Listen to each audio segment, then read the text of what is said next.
유훈영과 아이들입니까? 유훈영과 삼촌들입니까?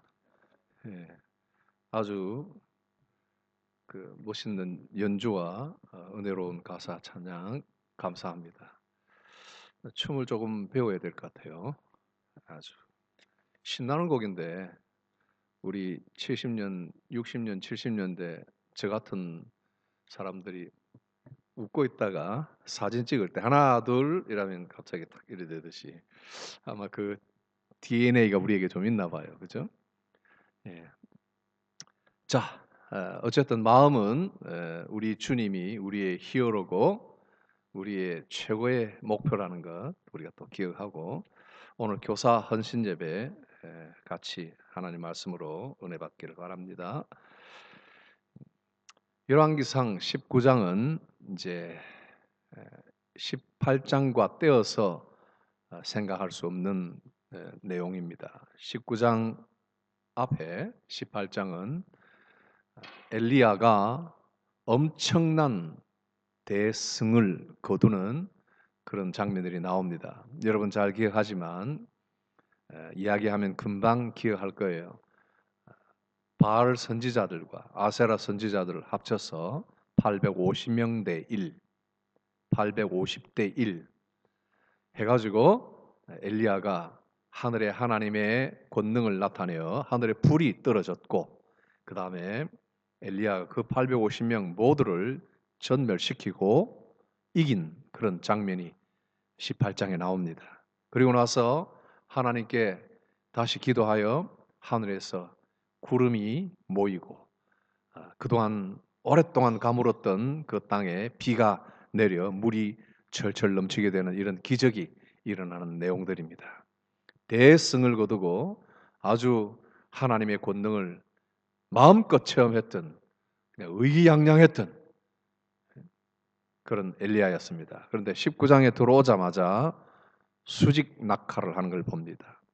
이 모든 있었던 일을 아방이 이세벨 자기 와이프에게 다 이야기를 합니다. 엘리야가 이렇게 이런 일을 저질렀어.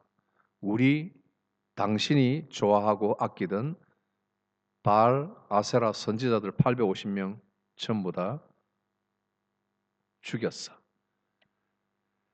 이세벨이 이 말을 듣고 당장 이렇게 말합니다. 내일 저녁까지, 내일 이맘때까지 그냥 간단히 이야기하면 넌 죽었어. 엘리야를 향해서. 너도 똑같이 죽은 거야. 너는 죽은 목숨이야. 그 말이 엘리야에게 들어갔어요. 그러자마자 1, 2, 3절, 4절에 즉각 나오는 내용입니다. 즉시로 나는 죽었구나 하고 도망을 갑니다. 완전히 18장에 있었던 대승을 거두었던 엘리야의 모습은 어디로 갔는지 온데간도 없고 지금은 도망을 갑니다.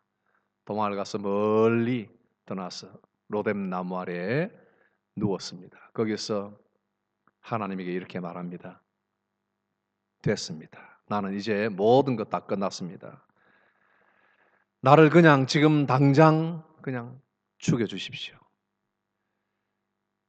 아주 의기양양했던 정말 하나님의 선지자였던 최고의 선봉에 서 있었던 그 독보적인 존재였던 엘리야가 지금은 낭망의 그늘 아래로 훌쩍 떨어지고 지금은 우리말로 극심한 우울증에서 당장 모든 것을 다 포기해버린 그런 상태입니다. 왜 이렇게 될까요?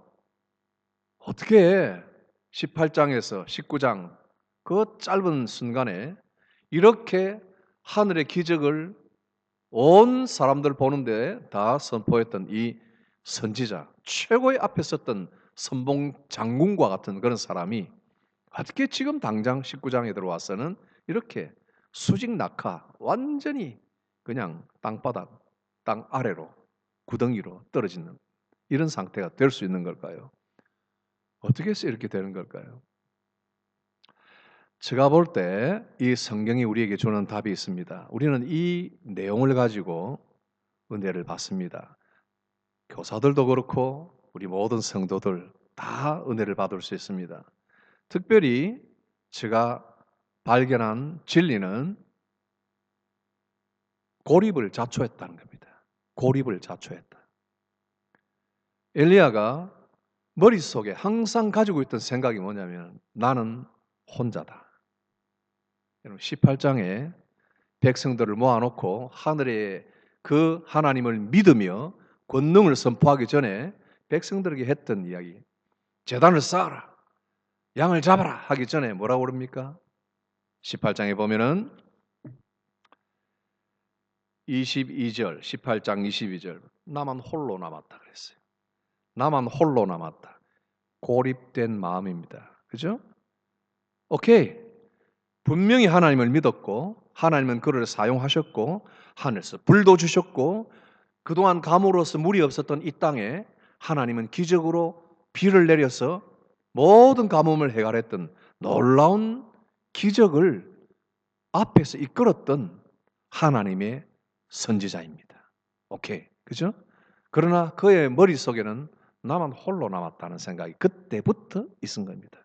그 뒤로 19장에 들어가서 이렇게 로뎀 나무 밑에 가서 낭망해 있을 때 그가 계속 하나님이 찾아오셔서 이야기할 때 뭐라고 그러냐? 이세벨에 의해서 모든 선지자들 다 죽었고 나만 홀로 남았습니다. 10절 여러분 성경을 보십시오. 19장 10절에 나만 홀로 남았습니다. 내가 하나님 여호와를 위하여 열심히 특심해서 이렇게 하나님 위해서 일을 하고 이스라엘 자손들은 하나님의 언약을 버리고 주의 단을 흘었고 또 칼로 주의 선지자들을 죽였으나 오직 나만 남았습니다. 여기에도 오직 나만. 나중에 14절에도 보면 똑같은 말합니다. 오직 나만 남았다.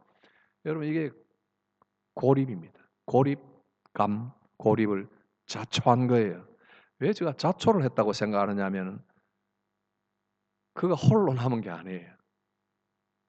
18장을 잘 보면 3절, 4절을 보면 18장 앞장입니다. 이세벨이 여호와의 선지자들을 멸할 때에 이세벨이 아합의 부인인데 하나님의 선지자들을 죽였어요. 그럴 때 오바댜라는 선지자가 100명을 가지고 50명씩 굴에 숨기고 떡과 물을 먹였더라. 혼자 남았습니까? 오바댜도 있고 100명이 있어요. 오바댜는 누굽니까? 3절 보니까 이 오바댜는 여호와를 지극히 경외하는 자라. 엘리야만 하나님을 경외합니까? 오바댜도 하나님을 지극히 경외하는 자로 남아 있는 거예요. 그런데 엘리야의 머릿속에는 나만 혼자 남았다. 고립을 자초한 겁니다. 여러분 우리 한국에 정성숙 교수라는 분이 있는데 이 고립감에 대해서 이야기를 합니다. 사람들이 어떤 큰 문제를 이렇게 만나면 엘리야의 경우는 생명의 위협을 받았죠. 이세벨에 의해서 큰 문제가 앞에 닥치면 그 문제를 뚫고 나가서 해결을 하고 마주쳐야 된다. 그러나 많은 경우에 종종 사람들은 고립을 자초한다. 그래서 고립을 자초해서 그 문제를 회피해서 스스로 고립에 들어간다. 그러면 혼자서 고립에 있지만은 인간은 모든 이 관계가 그물망처럼 이렇게 퍼져 있어요. 그죠? 우리 모든 인간 관계는 그물망처럼 펴져 있어서 우리가 어떤 사람에게 도움을 줄 수도 있고 어떨 때는 우리가 도움을 입어야 할 때도 있는 거예요. 그렇죠?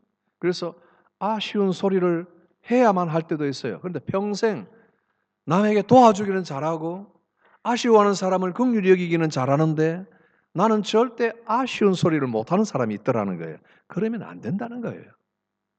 도와줄 수 있는 만큼 도움을 받을 수도 있어야 된다. 이게 우리 인간이 그물망처럼 쭉 연결되어 있기 때문에 서로 도움을 의지하고 협동해서 살아가는 인간인데 어려울 때 고립을 자초했다. 이것은 정성수 교수가 하는 이야기. 70이 넘은 심리학자입니다. 그분이 한 이야기. 이거는 가장 망할 길을 선택했다. 이랬어요. 가장 망할 길을 선택한 것이다. 엘리야가 지금 이 길을 선택한 거예요.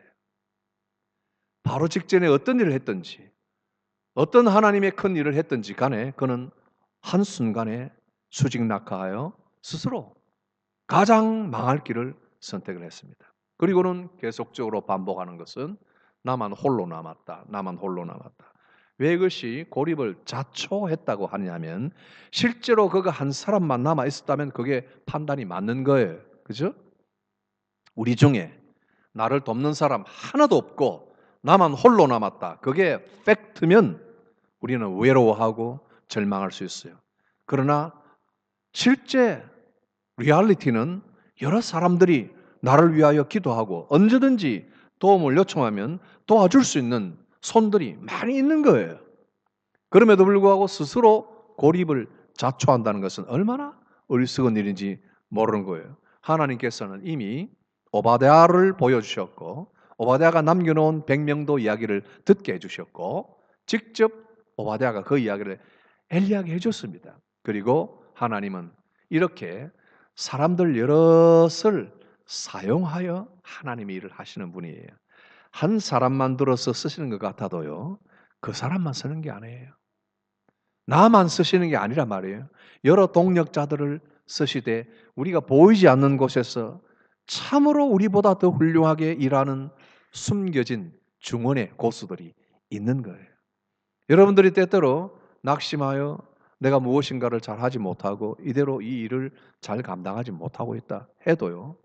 궁극적으로는 예수 그리스도가 우리를 위하여 중보하시고 위하여 기도하시지만 많은 사람들을 옆에 두시고 위하여 기도하신다는 거예요. 여러분들 그 이름들을 기억하지 못합니까? 한번 떠올려 보세요. 여러분들과 기도를 약속하고 1년 만에 만나고 2년 만에 만나도 그분들이 여러분들이 하는 이야기 기억 못합니까? 난 널 위해서 항상 기도하고 있어. 그런 분들을 만나잖아요. 우리가 그런 사람들을 잊어도 동력자들을 하나님께 세우셔서 함께 일을 하도록 하시는 거예요. 그래서 하나님께서 엘리야에게 오셔서 너 왜 여기 있니? 너 왜 여기 있니? 하고 추궁하실 때 성경을 가만히 읽어보면 하나님을 제대로 현 시점에서 받아들이지를 못해서 하나님께서는 그냥 하늘에 그냥 광풍을 일으키기도 하고 지진을 일으키기도 하고 불을 일으키기도 하면서도 하나님은 그 속에서는 나타나지 않는 그런 광경을 보여주십니다. 잘 보세요. 하늘에서 불이 떨어질 때만 하나님이 역사하시는 게 아니라는 말입니다. 하나님이 불을 떨어뜨릴 때도 조용히 하나님이 따로 계셔서 그 역사를 하고 계시지만 그러나 세미한 음성으로 아주 가까이 오셔서 얼마나 이 엘리야를 위로하시는가. 하나님은 19장에 들어와서 5절 이후에 보면은 계속적으로 이 엘리야를 따라오시고 지켜보십니다. 계속 지켜보시면서 쓰러진 엘리야를 이렇게 세우고 말씀해 주시고 천사들을 2번이나 보내어 주시면서 격려하시고 떡을 주시고 먹고 힘을 내라고 이렇게 계속적으로 격려를 하시는 분이며 그리고 엘리야에게 주신 중요한 말씀이 있습니다. 하나님께서 엘리야를 통해서 하는 이야기예요. 그냥 너 혼자 있는 것으로 생각하지만은 너가 앞으로 할 일이 있고 그 할 일은 여러 사람들과 함께 하는 것이다 하면서 마지막에 하사엘과 예후와 엘리사를 세우도록. 그래서 이스라엘 왕도 세우고 이스라엘과 대적했던 아람 왕도 또 세우고 그리고 너의 뒤를 이은 후계자 엘리사를 또 세워서 그 사람들과 함께 일하게 하시고 그는 그 일에서 이제 막을 내리고 하나님께서 데려가시지만은 엘리사를 통해서 계속하여 일을 해나가실 것을 말씀하십니다. 그리고 이어준 말씀이 뭡니까? 여러분 잘 기억하시죠? 7,000명 바알에게 무릎 꿇지 않은 7,000명 바알에게 엎드려 절하지 않은 7,000명을 내가 남겨두었다. 그들과 함께 일할 수 있도록 하나님께서 이것을 다 보여주십니다. 그러니 고립된 사람이 자초한 거예요. 그죠? 엘리야. 그러나 하나님께서 자비와 긍휼로 계속하여 엘리야를 따라오시고 추적하셔서 그를 일으켜 세워서 끝까지 그 일을 완수하게 하십니다. 나중에 여러분 엘리야가 엘리사와 함께 했을 때 하늘에서 구름이 회리바람이 일어나고 하면서 불병거가 내려와서 그 불병거 그죠? 불병거를 타고 하늘로 승천을 했습니다. 엘리야가 극심한 우울증에 잘 빠지고 자초해서 고립을 스스로 잘하고 하니까 하나님께서 이 외로운 하나님의 종이 혹 스스로 목숨이라도 끊을까 봐 어쩌면 죽음을 보지 않고 하나님 나라로 데려간 그런 기적을 또 그에게 보여주신지 모릅니다. 사랑하는 성도 여러분, 우리 사람들이 잘 살기 위해서 여기에 많은 세상의 사람들이 하는 이야기가 있습니다. 기초가 튼튼해야 된다. 기초가 튼튼해야 된다. 어릴 때부터 기초가 튼튼한 가정에서 자라야 한다 하는 것을 이야기합니다. 그런데 우리 사람은 전부 다 전적으로 의존적인 존재예요. 여러분, 베이비들을 엄마 아빠가 키울 때 그 베이비가 스스로 할 수 있는 일이 하나도 없어요. 물 한 모금도 스스로 못 마시잖아요. 그죠? 그러니까 이것을 사람들은 전적으로 의존적인 존재다. 누군가에게 힘을 도움을 받아야 되는 존재예요. 그러니까 기초가 튼튼한 가정에서 내가 자라야지. 그건 내가 하는 게 아니라 주어지는 거예요. 그러니 부모들이 굉장히 중요하다. 부모들의 역할이 굉장히 중요하다는 거예요. 그런데 애착 관계라는 이런 말이 있는데 그 베이비가 아무것도 못하지만은 아주 사랑하는 그런 관계는 알아요. 6개월에서 뭐 7개월, 8개월만 돼도 내가 제일 사랑하는 사람, 나를 제일 사랑하는 사람, 애착 관계예요. 아주 사랑하는 깊은 밀착의 관계예요. 그게 누구냐면 제 1번 타자가 누구냐면 어머니예요. 엄마와 애착 관계가 잘 성립되어 있는 사람. 엄마의 사랑을 잘 알고 엄마를 사랑하는 그런 관계가 엄마의 관계가 좋은 사람은 아주 원만한 인간으로 잘 성장한다. 이런 말이 있습니다. 그리고 가정이 든든해야 의지처가 생긴다는 거예요. 의지할 장소가 있다. 은신처가 생긴단 말이에요. 우리가 뭐 베이스 캠프 그러는데 밖에서 막 전쟁을 하고 싸워도 베이스 캠프로 돌아와서 다시 맛있는 걸 먹고 힘을 내고 다시 내 무기를 정비해서 나가서 싸우는 그게 베이스 캠프예요. 그죠? 우리 가정이 그런 베이스 캠프가 돼야 된다는 거예요. 그래서 부모들이 엄마 아빠와 관계가 좋고 그 아름다운 관계 속에 사랑을 잘 받으며 관용하고 엄한 부모들, 우리 엄한 우리 한국 부모들이 있는데 저를 포함해서 그 엄한 것보다 사랑하고 관용하고 덮어주고 하는 그런 부모 아래서 잘 자란 아이들이 사회생활도 잘하고 사람들을 두려워하지 않고 사람들을 좋아한다는 거예요. 그런데 그런 환경을 우리가 선택할 수는 없잖아요. 불행히도 그런 환경에서 자라지 못하고 엄마의 관계도 좋지 않고 아빠의 관계도 좋지 않고 이런 관계에서 자란 사람들은 사람을 만나는 게 좋은 것이 아니라 사람을 만날 때 피곤해하고 사람을 만날 때 그냥 너무 성가셔하고 돌아와서 그냥 지쳐하고 사람 만나는 걸 싫어하고 사람을 싫어한다는 그런 말들을 합니다. 그래서 이런 사람들에게 특별히 심리학자들이 권하는 말이 있어요. 어차피 나는 그런 좋은 환경에서 자라지 못했기 때문에 내가 사회성이 좀 결여가 되고 할 때 어떻게 해야 되느냐 하는 해결책을 줄 때 계속하여 부침성을 높이라. 그렇게 이야기합니다. 부침성을 높이라. 어떻게 하든지 사람 사이로 뛰어들어가서 사람과의 관계를 돈독히 하고 함께 잘 지내고 평소에 문안을 잘하고 어떤 사람의 도움을 잘 들어주고 계속하여 그 관계를 유지할 수 있도록 노력을 하라 하는 거예요. 부침성을 계속적으로 못 키우다가 보면은 결국 어떤 사람들은 자기 직위 하나만 가지고 사는 사람들이 되는 거예요. 그래서 직위를 가지고 있을 때는 사람들이 앞에 와서 예 하고 아주 친근하게 대하다가 그 직위에서 딱 내려오면 다시는 그 사람 옆에 아무도 얼씬거리지 않는, 환영하지 않고 지지하지 않고 함께 놀아주지 않는 그런 고립된 사람이 된다는 거예요. 여러분, 우리 자신들을 잘 돌아봅시다. 이런 면에서 가정에서 자녀들을 우리 양육하는 부모들의 역할들이 중요한데 하나님이 우리에게 주신 두 개의 제도가 뭡니까? 가정과 교회예요. 그렇죠? 하나님이 우리에게 가정을 주셔서 남자와 여자 결혼하도록 해서 패밀리를 이루도록 하신 제도를 세워주셨어요. 아담과 하와를 통해서. 그리고 교회를 예수님을 통해서 세워주셨어요. 근데 교회는 가족의 연장선상이에요. 우리 패밀리의 연장이에요. 그렇죠? 그래서 교회에 오면 우리가 하나님을 아버지로, 하나님 아버지로, 그리고 우리는 하나님의 자녀들로 이야기하잖아요. 그죠? 그러니 우리는 믿음 안에서 예수님의 피를 나눈 형제, 혈육과 같은 사람들이에요.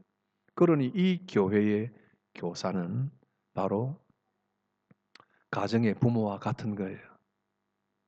그렇기 때문에 실제로 저는 어떤 유능한 교사보다 부모라는 타이틀을 가진 교사가 가장 유능한 교사라는 확신을 제가 가지고 있어요.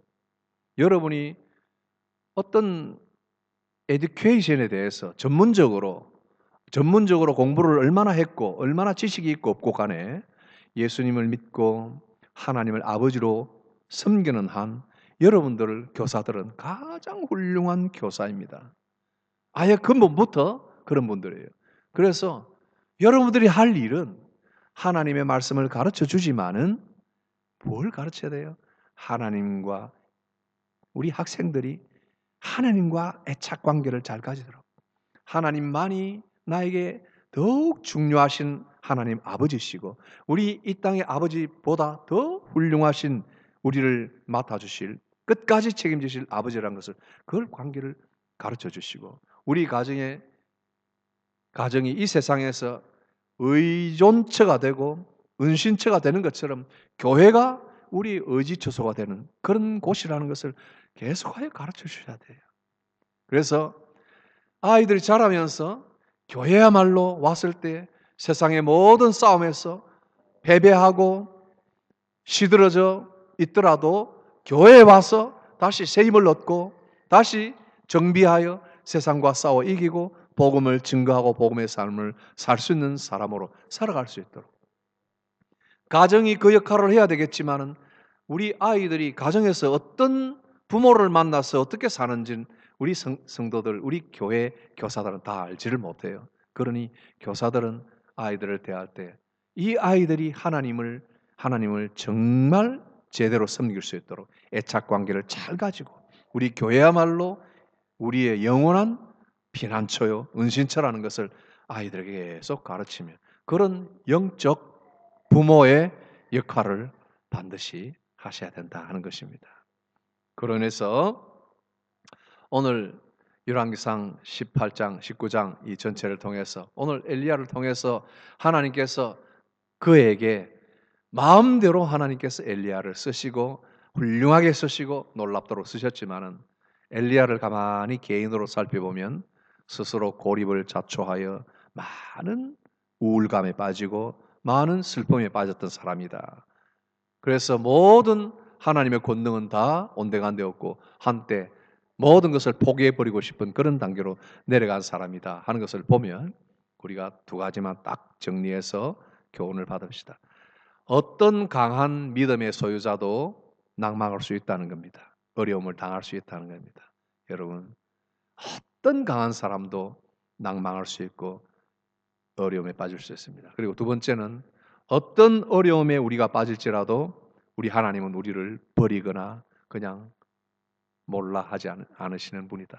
하나님은 우리를 항상 도와주시고 우리에게 힘을 주셔서 반드시 그 소명을 감당하고 마지막까지 잘 마칠 수 있도록 인도해 주시는 분이다. 기억합시다.